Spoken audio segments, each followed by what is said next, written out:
Okay, it is 11 o'clock on the dot, and I am excited to invite you to our Northwest eLearn Final Day Conference. I am Debbie Espinor, moderating here with Nina Fox, and Anna Thompson will be our presenter for today, and I will let her talk a little bit more about herself as she begins to get going here. If you have any questions, go ahead and post them in the Zoom chat. And Anna is happy to answer questions as we go ahead through our presentation. The speaker slides will be available from our conference website, as well as the transcript after it's done being captured here. Finally, we really want to say thank you to our sponsor, HonorLock, for helping us make the conference possible. HonorLock is all about humanizing online proctoring. And if you want to chat with them, head over to their channel in our conference Slack. We'll put the link in the Slack. Now I will hand it over to our speaker, Anna. Thank you so much, Debbie. Good morning, everyone. I'm thankful to be here today. As Debbie mentioned, my name is Anna Thompson, and I'm going to start sharing my screen right now. I am a learning and access technologist at the University of Washington, Bothell. I am also an instructional designer and technical advisor for Mental Health Matters Washington, a grant project that we started out of the university as well.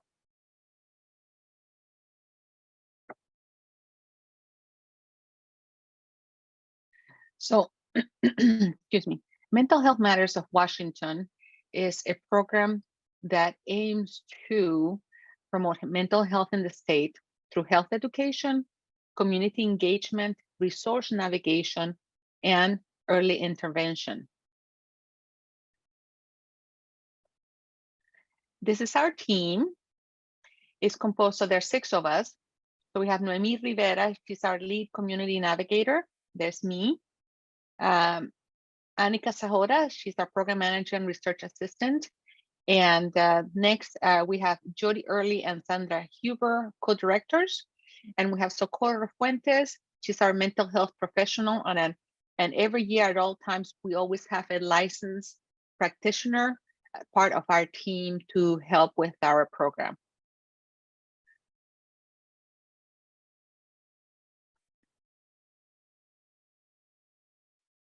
There you go. So let me give you a few facts about mental health. So depression is one of the leading causes of disability, and suicide is the leading cause of death among 10 to 34-year-olds. People with severe conditions tend to die prematurely, as much as 2 decades early, due to preventable physical conditions. We also know that almost half of the adults will experience a mental illness during their lifetime. We also know that, according to this data, that 1 in 5 adults experience mental issues each year, and 1 in 20 adults experience serious mental health issues every year. One of the things that we wanted to make sure is that we started to focus more clearly on what it is that we're talking about. As we hear from community members and they talk about mental health and needing help with mental health, we decided that our ultimate goal is that people have positive experiences and that they also have good mental health. And that links, and a lot of the links for the data that I'm sharing with you are in the notes, and I shared some also in the shared documentation that comes with the presentation. Here's some results from the Washington State Youth Survey fact sheet from last year. So it is still very, very shocking to me every time I see these numbers that our 8th graders or 10th graders are being impacted in the way that they are with suicidal feelings. I mean, just seeing in here, so both feeling sad and hopeless and also having suicidal feelings and actions, thoughts of doing that. And how many, even though it says in here 8%, between 7-8% who attempted suicide last year, how many of them are actually successful, right? Why are young people going through this. 30 years ago, I used to hear the high school was where mental health issues were the worst, where all the terrible things happened. And I have a 34-year-old daughter who had her toughest time in middle school, not in high school. So that gave me a little bit of insight in that respect. This is another graphic that is also important to share because when we're starting to think about what we wanted to do with the program of Mental Health Matters, we knew that already there weren't enough providers, enough therapists, enough social workers to help our communities. And as you can see here, the numbers for marriage and family therapists, for example, we needed over 40,000, but there were only almost 30,000 available. And as you go down the list, you can see the rest of the shortage. Not only that, but those who are in the field are also getting burnt out. They're getting tired and issues are quite huge. The amount of youth and adults that they need to see is really increased, especially after COVID. Our program co-director, Sandra Huber and Jody Early, at one time, they were talking about what can be done, what can we do to support the communities while we get more graduates and more licensed mental health professionals. We know, especially after COVID, that we couldn't wait for people to graduate and for people to get their license and come into the workforce. Our communities are hurting now.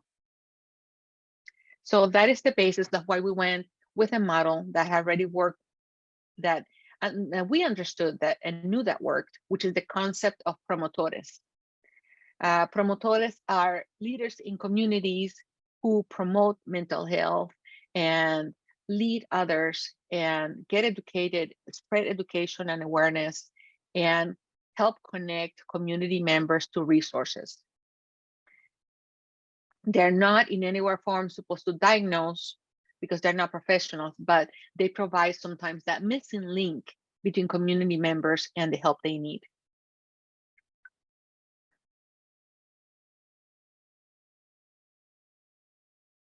So Mental Health Matters of Washington is a community-based program.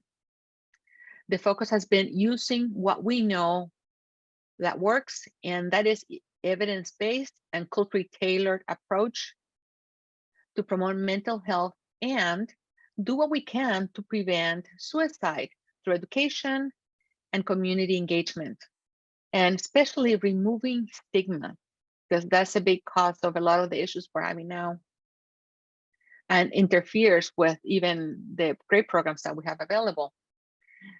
One of our most successful parts has been the peer-to-peer navigation and early intervention.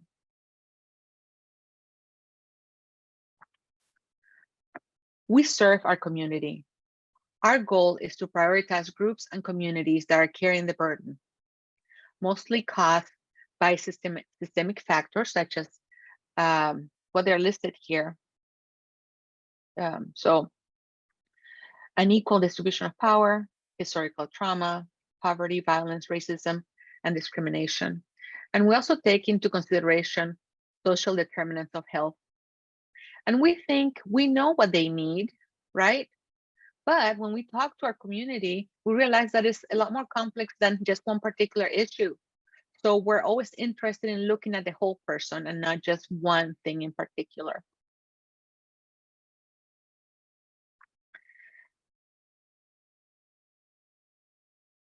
So Mental Health Matters is community-based, grant-based program. We received initially our first grant was through the Verdant Health Commission, whose service says Snohomish County, and they're expanding to Skagit County very soon. And then we also received some funding from North Sound Community Health, Skagit Public Health, and most recently, University of Washington. We have also partnered with MAS, Movimiento Afro-Latino Seattle, NAMI, the National Alliance on Mental Illness, and LETI, Latino Educational Training Institute. We have a website, and an email that we use in there, and where we always can be contacted. When you have a chance, we also have a short video about the program that we made, and they're both linked on this slide. So here are program goals. At the beginning, we didn't even realize how much of an impact this program was going to have. When we began registering community members for our first cohort in English, which was early this year, sorry, we ended up with 50 people on the wait list after we have filled up our 25 to 60 max that we planned on. Not only we provide our community members with a 6-week training and practice, but we also offer them a small stipend of $150, which is not in any way an attempt to pay them for their time and dedication. It's only an incentive. We're also wanting to change the narrative that when you're doing volunteer work or when you're doing work for the community, it has to be all volunteer and on your own dime. But and we continue progressing on keeping our program goals, right, that I mentioned previously.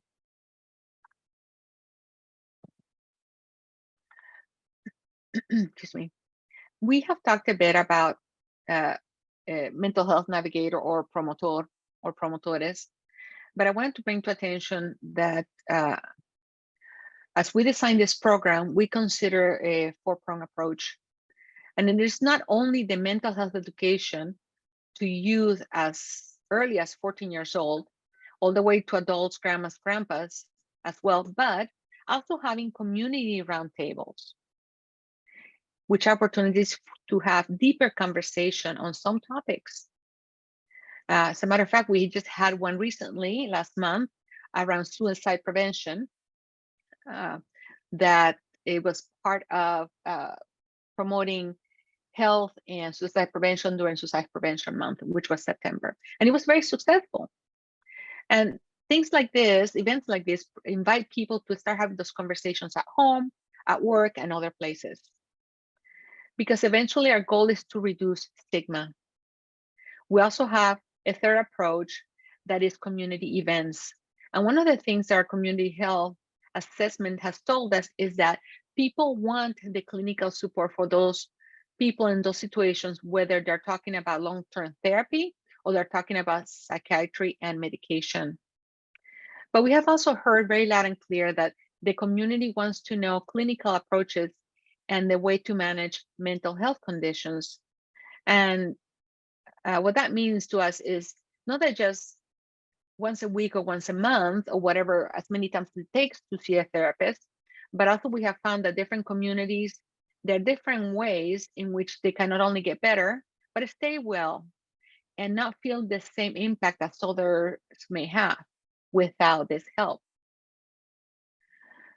And that could be, storytelling, for example. It's a strategy. It could be art. It could be other ways that create the opportunity for people to be in a community and feel supported. So that's another one of the ways that we're going about and then reach to a navigator. It is important that we involve the community and engage them in part in the process of finding out what they need to have, what they need to do to feel better and to thrive. Those are important things.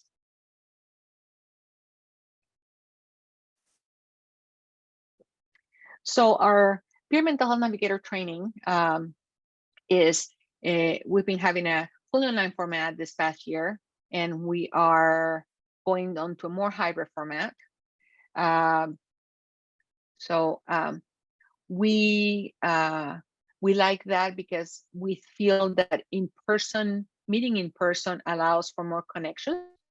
Our training is 6 weeks long, and we only typically plan to do 2 cohorts a year, one in English and one in Spanish. And those cohorts have the weekly live sessions and online modules. And we offer this training, which is very exciting, but we also follow with them in the process of integrating this information into their communities. And we continually look for other training to help keep them engaged.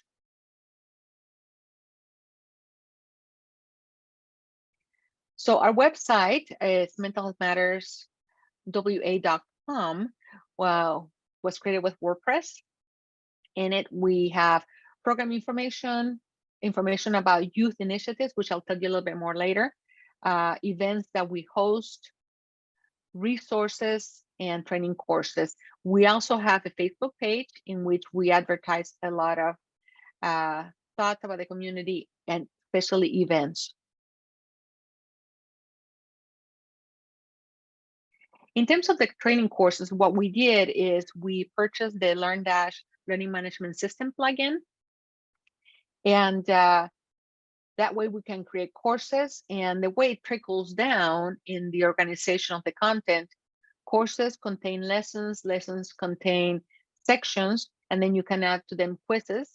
There are also certificates that can award, assignments, reports that can be run, and there are many paid-ins. If you search out the links provided here, you can see their website, and you can also access and partake one of their demos. I don't know if you guys have heard of 1HE. It's becoming more and more popular in higher education as a way to train faculty and the educational community or the academic community. And I linked it over here so you can take a peek if you haven't, but they use LearnDash. And they have many, many more add-ins that we do, because many of them are paid, but they're also free ones.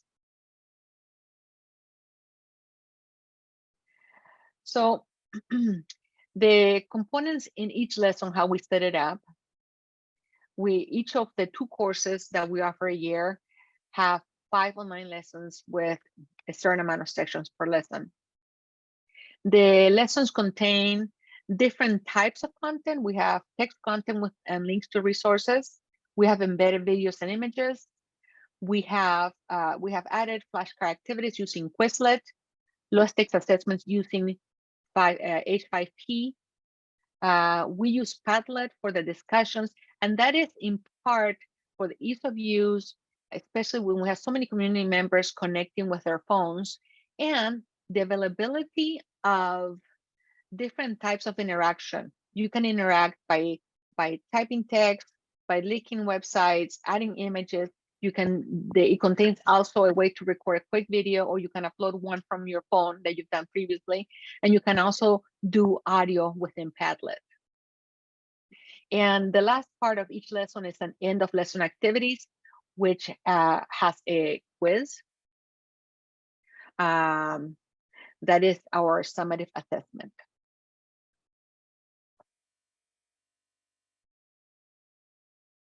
So when students first access their course after login, they're able to see their course at a glance and expand any lesson to preview it. They don't have to, we chosen not to make it linear so people can jump around and give them a little more freedom that way. In order to submit the certificate application that's at the very, very end, they need to have taken and passed all 5 lesson quizzes with a minimum of 70%. I have some examples of an English and Spanish certificate without a name, so you can see what they look like, but they can be designed in any way. I'll show you those really quick.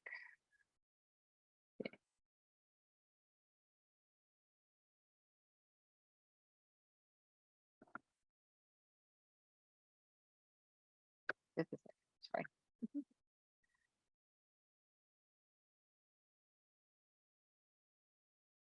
I was in the right window. Okay, so here is a certificate in Spanish that we did. So we designed it separately outside in Canva and added the different pieces. And then we brought the background in with our signatures over to the LearnDash LMS, and then set it up so it automatically puts the name of the student when they finish and apply for it. And here is the certificate in Spanish.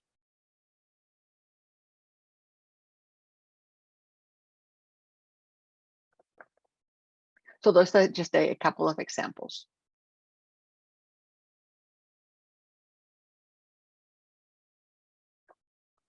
This is the way a training, one of the lessons looks.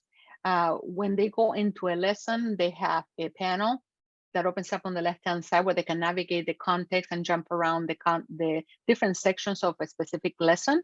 They can see at the very top how much they've completed. There are navigation links at the very top and buttons at the bottom to go to the previous section, the next section, or if they finish the lesson, they'll take them to the next lesson as well. And so here's an example of some of the content and some of our pages are a little longer because we embed images and videos. This is a shorter one, but here's the way we embedded the discussion, the Padlet, with some prompts.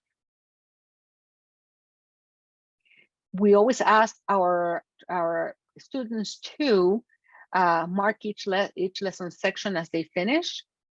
And once they marked all of them as complete, the whole lesson automatically gets marked as complete. So in addition to the online training, during those 5-6 weeks, actually more like 6 weeks, we've been having live Zoom training sessions, and these are the ones that we're going to move to be in-person events. But during those live sessions that are required as part of the program that we host, and we have them each weekend, we start with getting set up with their login and make sure that they have access and they access their training materials to know how to navigate the site. The subsequent ones, the other 5, we have a presentation we have that is relevant to the topic that week. We also have our practitioner present. We have discussions and answer questions. We have role-playing exercises. Often we break out into groups, and we did it in Zoom, and we'll do the same in the live session. We're planning on doing the same, where people can role-play different situations to help them prepare to use the skills they're acquiring in their community, starting with themselves and their own families.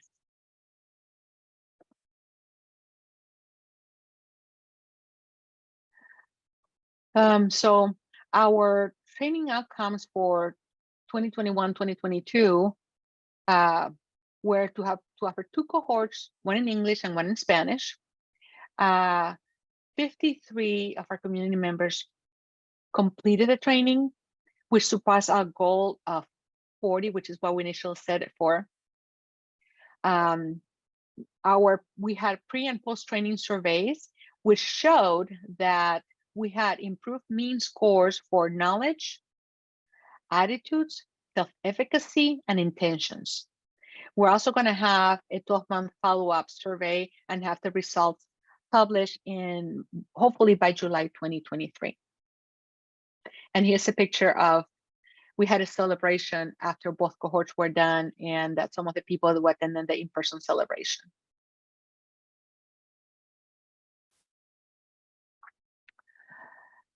So here's some of the results from the pre and post test with English and Spanish cohorts combined. So in terms of knowledge, 100% of our 53 graduated Peer Mental Health Navigators passed the 5 fundamentals of mental health quizzes with scores of 90% or higher. As we downloaded the report to see their activity, which is one of the things we can do with LearnDash, we could see that how many times they took the quizzes. Even if they passed it with a 70% or 80%, some of them they continued until they got 90% or 100% in their quiz. The mean scores on the post test items showed a statistical significant increase, less than 0.5% as p-value, on the following measures after the training. So in confidence, self-efficacy, they had more confidence to start a discussion about mental health with someone. Confidence against self-efficacy, to help navigate someone to resources or care. Intentions to seek help for oneself, and intentions to help another person exhibiting signs of mental illness. Here are some examples of, oh, thank you, I just saw the comment on chat, the role playing. Yes, it's absolutely, I mean, when you have activities that might as well, put them into action right away. As we know, from learning theories that is a better way to really to promote the learning and the learning that is lasting, right? Yeah, absolutely. So here on this slide are examples of some of the program events that we have had. So the first one was in Spanish, and we had English translation. So that's what we do. We try to see the request for community. Sometimes we offer something in one language, and if we have requests, we translate it in the other language, either live vocally or by captioning, whichever we can make available. If we can make it all available, we do. So the first one had to do with remembering our ancestors and celebrating our ancestors with music, and then trying to connect that with the grief and loss from COVID, and to help people help them find ways to work through that. The second one, it was like our most attended event so far. It was the intersectionality of trauma and addiction. And it was just wonderful, and it was lovely, and our licensed practitioner who presented did an excellent job. The third one we're very, very fortunate to have Dr. Victoria Berkovich Vasquez, who is at UW Bothell. She presented 4 different workshops on mindfulness meditation. She did one set in English and then repeated another set in Spanish later on. Some more of the programs that we offered. The first one, Más Versadas, it was in connection and working with Más from Seattle. And this one had to do with oral histories and how oral histories can help us heal. The middle one, the gender affirming care, which is also very well attended. It was a way of supporting queer, trans, Black, Indigenous, and people of color presentation by another one of our practitioners in our network. The very last one that I mentioned previously, the suicide prevention workshop, was done by Forefront through University of Washington, and it was also excellent. And all of these events that we offer, they are free to the public. So people can come and participate. They don't have to pay anything. They just have to set some time aside. So I also mentioned previously Youthled Initiative that we had. They were listed on our website. They are led by our very own Anika Sahora. She has created a youth advisory committee with young people who between the ages of 14 and 21. We have done several rounds of focus groups in which they talk about mental health, they talk about needs, and they talk about what are some ideas that can help our community from their own perspective. And then this week, this week or next week, there were also some of the members of the Youth Advisory Committee. We're going to get some training on analyzing statistical data that's connected to the participation on the focus groups that we have been acquiring. Anika also created and held a youth conference last spring that was very, very successful.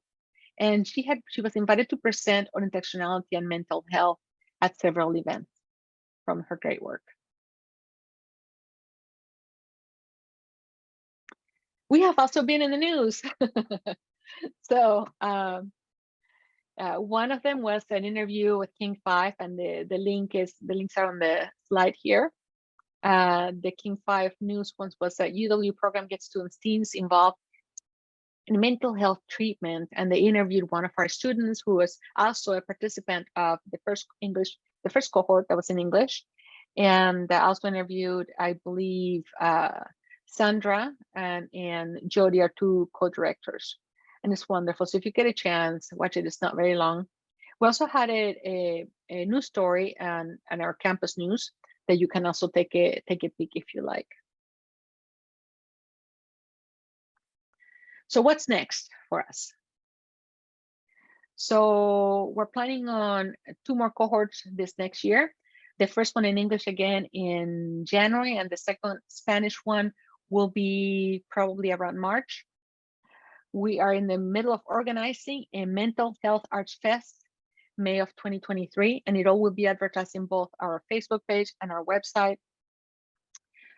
Anyone can subscribe. We have a little subscription option in our website, so you can get updates on the latest news.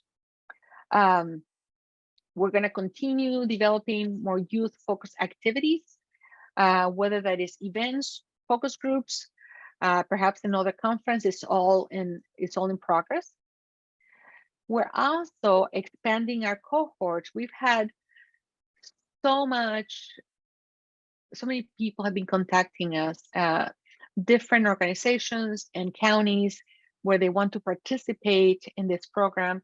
So we are expanding to Skagit County, San Juan Island, King County, and Whatcom County through partner funding.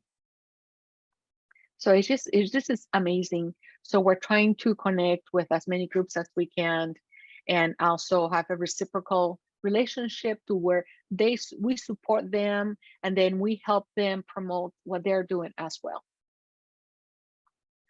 We'll continue trying to keep our Peer Mental Health Navigators, or PMHNs, engaged through the year. Continue to strengthen and expand our partnerships. And then again, hopefully by July, we'll have a follow-up survey results from our these cohorts that we had this year, and see how they're doing. And continue to research future options to include disabilities and mental health. So that will be upcoming perhaps in year 3. That's when we'll start, but we're doing our initial investigations on what it will take to include that. So this is just some of the few things that we're looking at. There's a lot of work to do. So here is my contact information, my email, thomana@uw.edu, Jody Early at jearly3@uw.edu. Our team email is info@mentalhealthmatterswa.com. Our website is mentalhealthmatterswa.com, and Facebook is Mental Health Matters.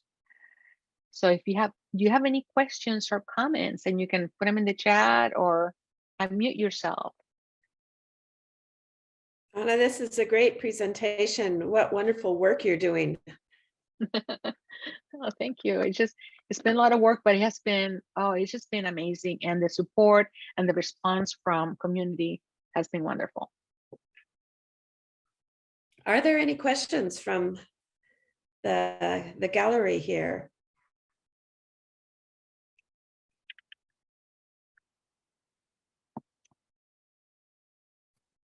Hi, Greta. Hi, thank you so much for this presentation. This is so great. I mean, all the presentations are fantastic. And I may have missed this. I had to quick step out for a second. So if you've already addressed this, my apologies. But I'm wondering if you could talk a little bit about helping participants with technological issues or resources, and what that looks like for your team. Oh, okay. Thank you for that question. Yeah. So as I mentioned, one of the first meeting that we have with our cohort is to get them set up. We do send them information ahead of time. I'll share my screen again to show you the website.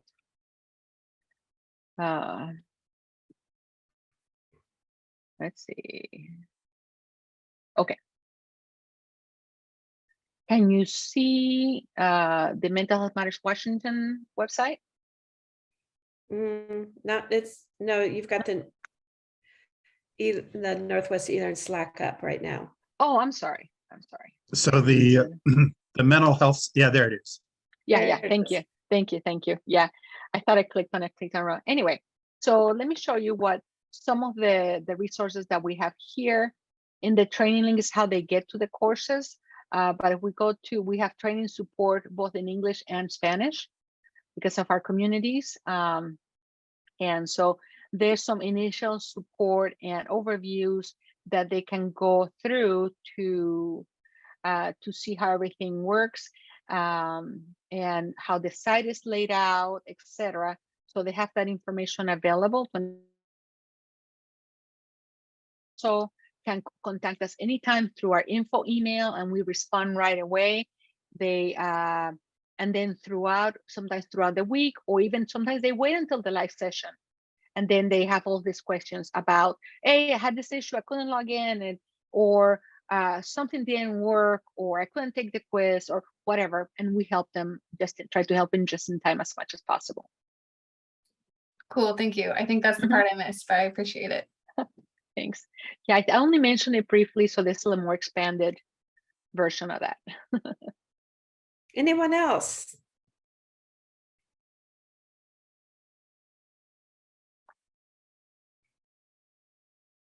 Anna, how much time per week do you invest in this? This seems like a really big project. So I am still fully employed at University of Washington, and as you know, that's a project, a grant funded project through the university. So we do have funds from the grant to spend about, initially last year, it was 10 to 15 hours a week as we were setting things up. The funding right now is for about 2 to 4 hours per week. But because I am so passionate about this work and it's so important, I volunteer a lot of my work. So I tend to spend on average at least 10 hours a week. Sometimes a little less. Well, it's certainly going to bear fruit. It's beautiful. Oh, thanks. And it has. So just looking forward to more. And then interestingly enough, in our community, we had not only Spanish and English, but we had 11 different languages represented in our English cohort alone. I mean, like Tongan and Punjabi and Japanese and Cantonese. And it's just, it is amazing how diverse our community is. Well, if we don't have any more questions, let's thank Anna, whether you want to clap on your screen or say thank you in the chat. And I'm going to go ahead and close us out here. I'm just going to let us, you can go ahead and leave. And if anybody wants to chat with her for just a minute, because we have some time here, I'm going to leave it up for just a bit.